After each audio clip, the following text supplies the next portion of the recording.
Hi guys, चलो आज एक इंटरेस्टिंग टॉपिक के ऊपर में डिस्कशन करते हैं। मान लो कि एक मेडिसिन है जो कि यूएस, यूरोप, जापान और इंडिया इन चारों कंट्रीज़ में अप्रूव्ड है। चारों कंट्रीज़ के मार्केट में इसे कमर्शियलाइज किया जा रहा है, यानी कि बेचा जा रहा है। उसके बावजूद भी इन चारों की रेगुलेटरी रिक्वायरमेंट्स या फिर अप्रूवल की रिक्वायरमेंट्स जो है वो डिफ़र कर रही है इन चारों मार्केट्स में अप्रूवल के लिए। ऑल्दो ये चारों के चारों कंट्रीज सेम आईसीएच गाइडलाइन को फॉलो करती है, फिर भी ये डिफरेंस क्यों है? क्या आपने कभी सोचा है इस बारे में? आईसीएच का फुल फॉर्म होता है international conference on harmonisation of technical requirements for pharmaceuticals for human use.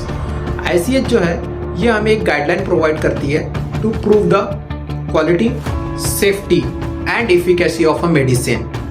अब इसका आईसीएच को बनाने का उद्देश्य जो था वो ये था ताकि हम जो है ये ड्रग अप्रूवल की process all over the countries, all over the globe जो वैरी कर रही है उसे स्ट्रीमलाइन यानी कि हार्मोनाइज किया जा सके। अब आप पूछोगे कि ऐसा होने के बावजूद भी ये डिफर क्यों करती है, तो इसे हम एक छोटे से एग्जांपल से समझने की कोशिश करते हैं कि मान के चलो अगर से आईसीएच एक बोर्ड है, जैसे कि स्टेट बोर्ड या फिर सीबीएसई बोर्ड होते हैं, तो जो कंट्रीज है, सारे कंट्रीज जो इसे फॉलो कर रही है वो एक स्कूल की तरह वर्क करती है। जैसे कि बोर्ड जो होता है वो अपना सिलेबस जो है वो डिक्टेट करता है, सिलेबस बनाता है, बट एग्जाम पेपर जो है वो स्कूल टू स्कूल वेरी होता है। स्कूल अपने हिसाब से एग्जाम पेपर बनाती है।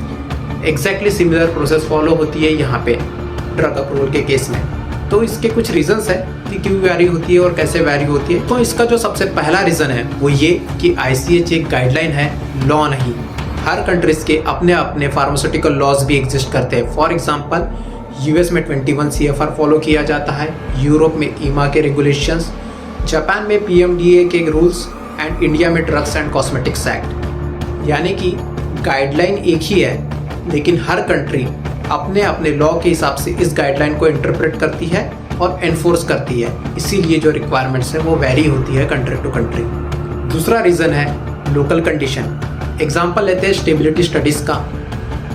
आईसीएच गाइडलाइन के हिसाब से अगर आपको किसी भी मेडिसिन या ड्रग की long term stability study prove करनी है तो आपको 25 डिग्री सेल्सियस और 60% रिलेटिव ह्यूमिडिटी का डेटा शो करना होता है। अगर हम बात करें इंडिया की, तो इंडियन रिक्वायरमेंट के हिसाब से अगर आपको इंडिया में long term stability study prove करनी है किसी भी ड्रग की, तो आपको उसे प्रूव करना होता है 30 डिग्री सेल्सियस पे एंड 75% रिलेटिव ह्यूमिडिटी पे। आप पूछेंगे ऐसा क्यों? तो दिस इज़ बिकॉज कि इंडिया जो है एक हॉट और ह्यूमिड कंट्री है, इसीलिए यहाँ पे रिक्वायरमेंट ऐसी होती है। यानी कि गाइडलाइन एक ही है लेकिन कंट्रीज जो है वो अपने लोकल क्लाइमेटिक कंडीशन के हिसाब से रूल्स में थोड़ा एडिशन करती है। Now the third factor is population difference. इसे समझने के लिए हम एग्जांपल लेते हैं कि एक मेडिसिन है जो यूरोप में अप्रूव्ड है, साथ ही साथ यूएस में अप्रूव्ड है, यानी कि उसके क्लिनिकल ट्रायल के रिजल्ट जो है वो दोनों जगह पे अच्छे पाए गए हैं। अब हमें उसे जापान में कमर्शियलाइज करना है। जापान में कमर्शियलाइज करने के रिक्वायरमेंट ये है कि हमें PMDA से अप्रूवल लेना होगा। अब PMDA जो है वो अप्रूवल के पहले आपसे local bridging clinical study data की डिमांड करती है। तो ये डेटा क्या होता है? ये डेटा है कि जो क्लिनिकल ट्रायल का डेटा है वो जापानीज पॉपुलेशन पे भी हुआ है कि नहीं, ये जानने के लिए कि ये मेडिसिन जो है वो जापानीज पॉपुलेशन पे भी सेम तरीके का इफेक्ट शो कर रही है कि नहीं, जैसा कि वो यूएस और यूरोप के पॉपुलेशन पे शो कर रही है।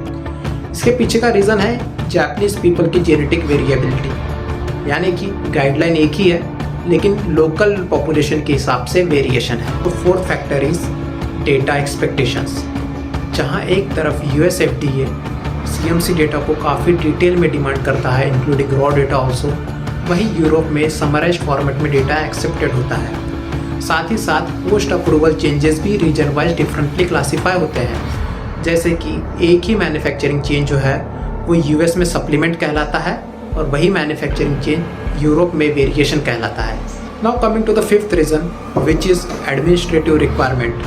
जहाँ आईसीएच ने मॉड्यूल 2 से लेके मॉड्यूल 5 तक के हार्मोनाइज किया है, बट अभी भी module 1 country to country vary होता है।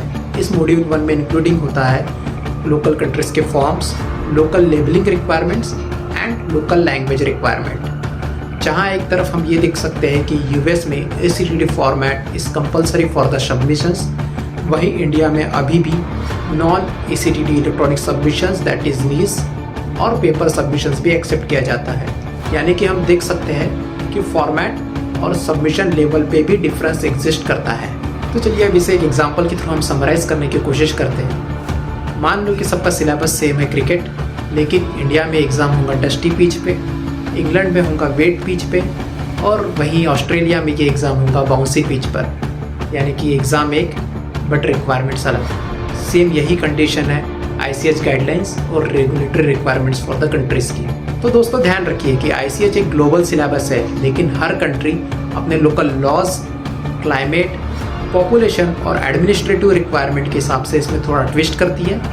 इसीलिए गाइडलाइन एक होने पे भी रेगुलेटरी की लोकल रिक्वायरमेंट्स जो है वो चेंज होती है और अप्रूवल प्रोसेस जो है वो थोड़ी बहुत डिफर होती है हर कंट्री टू कंट्री। ऐसे इंटरेस्टिंग फैक्ट्स को जानने के लिए फॉलो कीजिए टैबलेट टेल्स बाय तिवारिस को, और अगर वीडियो पसंद आई है तो लाइक, शेयर एंड सब्सक्राइब कीजिए। धन्यवाद।